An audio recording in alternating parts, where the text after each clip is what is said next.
We now move on to IELTS speaking part 2. So you'll have to speak on this topic for 1 to 2 minutes. Right. So I usually don't prefer to make promises because it's a very difficult task to fulfill it afterwards. But I recently made a promise with one of my closest friend, and it was couple of weeks back. I promised her to take her to shopping because her wedding is coming up, and she had to shop a lot of things. But I couldn't actually fulfill the promise because she's actually busy in her work from 9 to 5 p.m. and then the lockdown came in, and we couldn't go to do the shopping.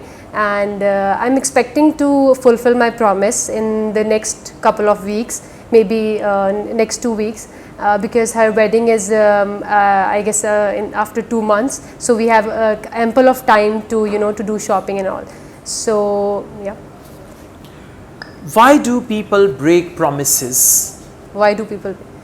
I guess because it's very difficult to fulfill their promises afterwards, and initially they don't consider what they are going to, what promise they are going to make, and it becomes difficult to fulfill afterwards. So, do you think parents should make promises with their children?